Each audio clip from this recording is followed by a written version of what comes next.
sunod mga kababayan, na ito, napaka-excited nito. Excited to mga kababayan. Bakit? Ito yung sunod.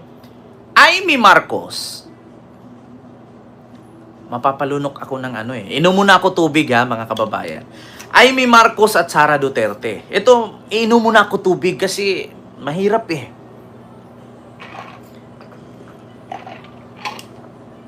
Kakaiba ito. Sa totoo lang mga kababayan, si Amy Marcos at si Sara Duterte, may kumakalat ngayon na picture na kung saan isang nagmamay-ari ng Pogo sa Cebu na inaresto, may picture na kasama si Amy at si Sara. So ano nga ba ang koneksyon ni Amy at ni Sara sa Pogo owner na inaresto sa Cebu? Nako po, eto na mga kababayan. Eto po mga kababayan, pakinggan nyo po. Ito pakinggan ninyo ang naturang balita na ipaparinig ko sa inyo. Ito po, wait lang Asaan ba yung volume nito? Hindi naman nakikita. Ito ba yung volume dito? Bakit hindi siya lumabas? Ito. Mga kababayan. A new battleground in the government's crackdown on illegal pogos. The resort's owner, Chinese national Zhao Lao, was among those arrested in the operation over the weekend. Pao says Zhao tried to wiggle his way out by attempting to bribe its spokesperson, Winston Casio. Lao cannot speak any English, so the negotiation was done through his 17-year-old granddaughter, who also acted as his interpreter. Didn't we have another way to fix this problem? There's nothing that we can do, but just wait for the process to proceed. Casio confirmed the bribery attempt when he spoke to BNCs at the forefront on Monday. This guy Bilyonaryo is news po obviously yan. guilty. He has already attempted to bribe me 3 times as of last night. He made his third attempt to bribe me to allow me to just let him go. So obviously this guy is caught red-handed. And 4, if I'm not mistaken, 4 different Chinese managers, team leaders were caught in this particular operation. Numerous cell phones used for various scams and a script that the Pogo workers used to entice their victims were among those seized by authorities. There were other intriguing items found inside the Tourist Garden Hotel. This is the Tourist Garden Hotel in Lapu-Lapu City. So nakita nyo mga kababayan, isang Pogo na inaresto. Pero yung inarestong Pogo, ayan, kasama si Sara Duterte. Kita nyo? Si Sara Duterte, kasama po siya ng anak ng inarestong Pogo. Ito po yung inaresto, ito po yung anak, ayan po si Sara. Ano nga ba ang koneksyon? Cebu Pogo Read uncovers photo of arrested owner's son with Sara Duterte and Amy Marcos. Nako po, mga kababayan, delikado ito. Malaking questionable ito. Malaking katanungan ito. Bakit may picture si Sara Duterte at ang anak ng Pogo owner na Chinese national na inaresto sa Cebu? Kita ninyo? So bukod dyan mga kababayan, ito pa yung ibang video or ibang picture. Basahin ko lang mga kababayan. Pinakita ko lang sa inyo yung naturang video na inaresto. So ito po ay galing sa Politico. Ito po ay Politico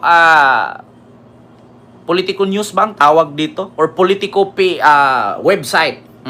So nakalagay po dyan mga kababayan, basahin ko lang po. Ayan po siya Yung time na yan mga kababayan, kung pansinin ninyo, yung anak ng Pogo owner na inalisto sa Cebu, ang damit na katabi niya si Amy at ang damit na katabi niya si Sara ay iisa lang po.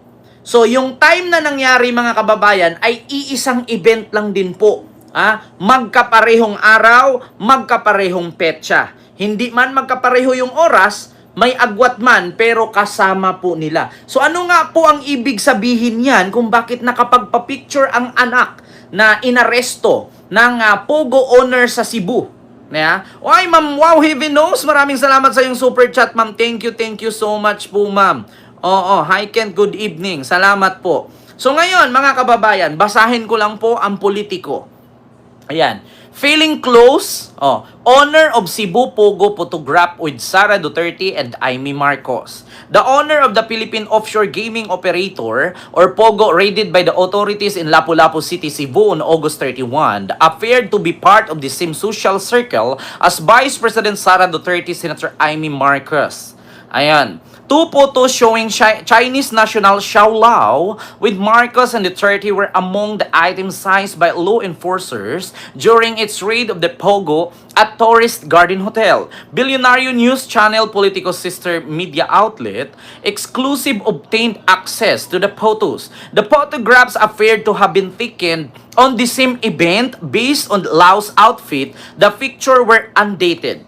Duterte and Marcos have yet to comment on the photo. Nako po, mga kababayan, sabi ko na nga eh. 'Di ba? Sabi ko na eh. Kaya pala todo dikit si Baba eh. Kaya hindi niya mabitaw-bitawan ng mga Duterte.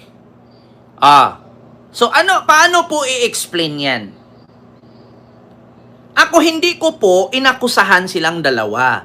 Kasi bakit? Narinig nyo naman po kamakailan lang mga kababayan nung unang suna ni PBBM na ang sabi niya sa kanyang State of the Nation address, ang Pogo ay ibaban. Arestuhin ang mga lalabag sa batas. So inaresto nga po ang nagmamay-ari ng Pogo na mag-ama doon sa Cebu na pinapangalanang si Xiao Lao, isang Chinese national. So bakit nga po nakasama ni Sara at ni Amy yung anak ng inaresto na Chinese national na si Xiao Lao na isang Pogo owner dyan sa Cebu? 'Di ba? Kaya nga pala. So, kaya nga maraming nagtatanong, bakit dikit ka ng dikit dyan? At bakit halos kinakalaban mo ang iyong kapatid? Kasi pala, meron din palang something. Yeah? Kaya nga man pala. Yeah? Ma'am Wow Heaven knows, maraming salamat. Kaya naman pala. Kita nyo naman sa sister news ng Billionaire News ang Politico. Politico website na pinost nila dito. Close, feeling close. Honor of Cebu Pogo photograph with Sara Duterte and Amy Marcos. So sa totoo lang mga kababayan, mahirap magpapa-autograph dyan ha. Kung ordinaryo kang tao at wala kang koneksyon, hindi ka basta-basta makalapit sa mga yan. Mahirap. Kita nyo naman yung pumunta si Sara ng Kuwait na akala mo naman napakaraming Pilipino nung pinuntahan niya, halos pinuno siya ng bodyguard.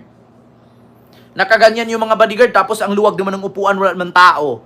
Yeah? Yun pa nga lang, walang katao-tao yung upuan. Pinalibutan ka na ng napakasandamakmak na bodyguard. Ito pa kaya? Di ba?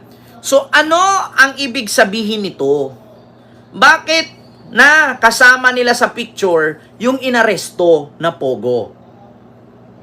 Kayo na lang po ang humusga, mga kababayan. Ayaw ko po magsabi, ayaw ko maglagay dyan ng anumang salita, pero bakit nakasama nila ito?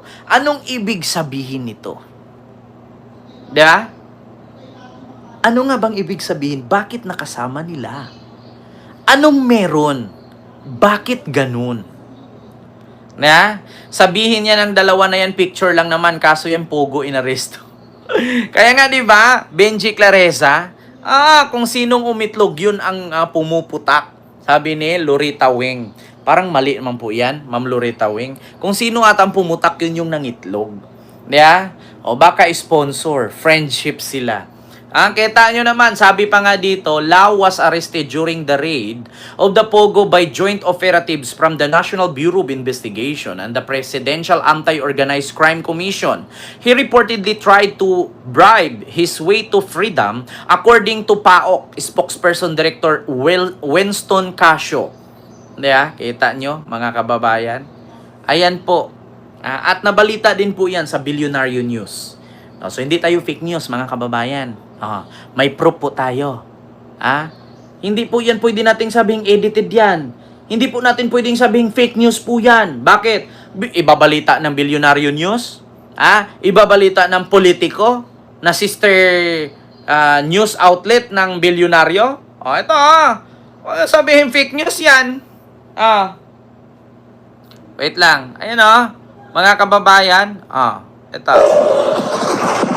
A new battleground in the government's crackdown on illegal pogos.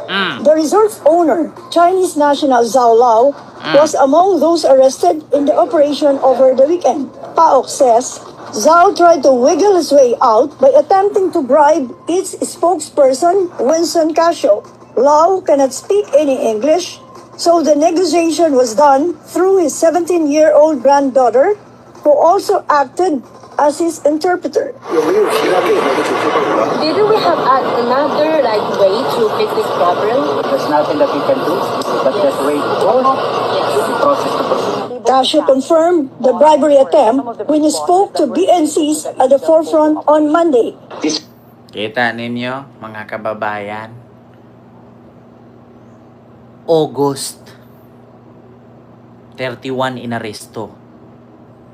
September 4 pa lang yata ngayon, September 5. So, isang linggong nakalipas. Ang tanong, bakit may picture na kasama si Baba at si Explorer? Yun lang, mga kababayan, yung aking tanong. So, ako, napagtanto-tanto ko, kaya pala. Kaya pala, kahit saan pupunta si Baba, kasama si Lustay, magkaibigan pala. Kita ninyo? September 4 na. August 31 hinuli. Hindi ba? O, ang tanong ngayon, bakit hindi nireaksyonan ng mga DDS yan? Bakit wala mga DDS vlogger na content niyan?